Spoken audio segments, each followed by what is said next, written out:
Here's my entry for March 4, 2025. And I'm still developing the ideas about words. That we use words to communicate. And the words could mean different things sometimes, but for most part, we all have to agree on what the words mean. So the ninth commandment of the 10 commandments is thou shalt not bear false witness. So I was kind of developing the whole content for my Tim's Variety Show, and providentially I was hearing a lot of sermons on the radio, and I think in church maybe we heard a couple things in church about the words that come out of our mouth. But the famous word is in John 1:1. In the beginning was the Word, and the Word was God, and the Word was with God. In the beginning was the Word. So the Word has a huge premium on it. But the words that we use and the words that come out of our mouth is very significant to be able to communicate. We need to have communication, and the words that we use out of our time, that different approaches could come out to what we have in a day, in our words. See, I'm struggling for the words that we need to be able to communicate. The words is everything.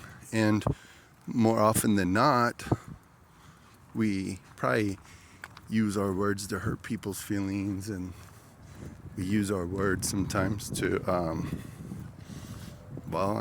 like I was telling you, the Facing 50 yesterday on March 2025. I'm still facing 50, and I'm using words to communicate to you right now.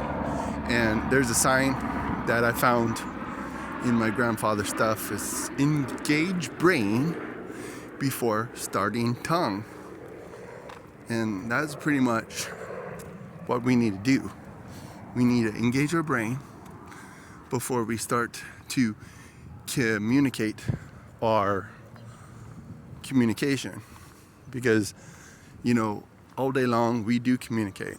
Sometimes we express ourselves in a way with our words that could be very valuable to the situation. Like if you're a professional in your work environment, you need to have really good communication skills, because our words could be used against us in our situation, whatever it is. But it's important to have a good grasp of words. And as I get older, the more I realize that maybe I need to listen a little bit more than to talk. If you read the Bible at all, the Bible in the book of Proverbs, it really talks about the way that we use our words, the way that we communicate, the way that we could build people with our words, or we could knock them down. We could hurt people's feelings. And yes, maybe I'm being a little redundant right now, but I just want to really get across the whole idea of how do we bear witness of our life. How do we bear witness? And we don't want to bear false witness, because those are things that happen that are pretty permanent. And I'm not like trying to talk fast. Maybe, some people get really impatient with a lot of my messages and with a lot of what I have to say, because it's like, whoa, get to the point. I am getting to the point. The point is the way that we use our words to communicate, use our words to help to build people up. the older you get, the more you realize that your words could ruin your day. Your words could ruin your life. I mean, when you say ruin your life, that's pretty permanent. I mean, words could really delay your program.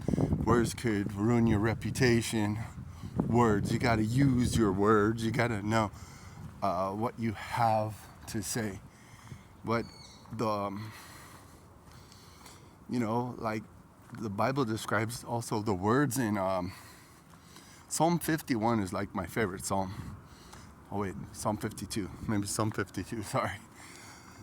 It talks about the tongue being a scalpel, the tongue being as sharp as a scalpel. A tongue could, your words, your tongue could be, you could use your words precisely and in some precision. Your precision words, the words that you communicate with, could really be an amazing, super amazing, beautiful way to help people, to teach people.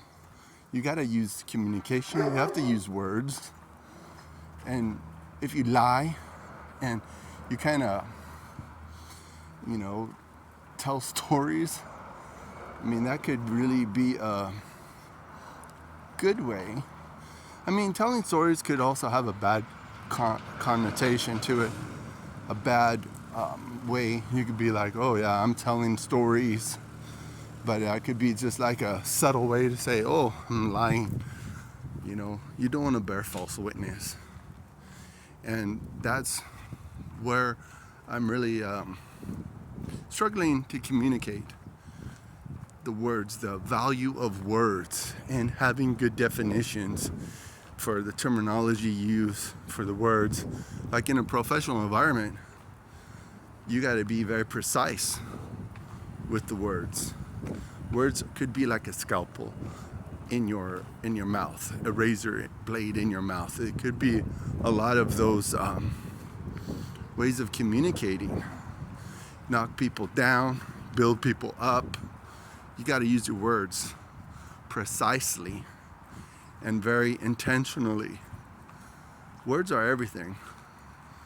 Like when you listen to comedy, if those words didn't mean what they meant what they mean, then the comedy is not going to be very funny.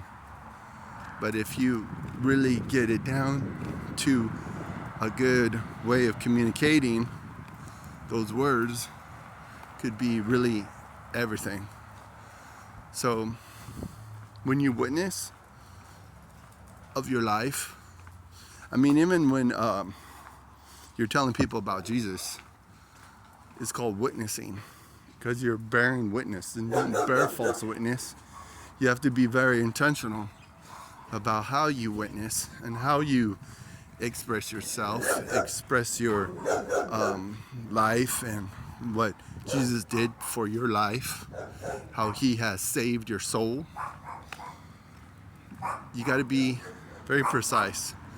Just like I call my season Honoring God season. Honoring God is very precise. There's no room for any kind of terminology that's not accurate. So be accurate.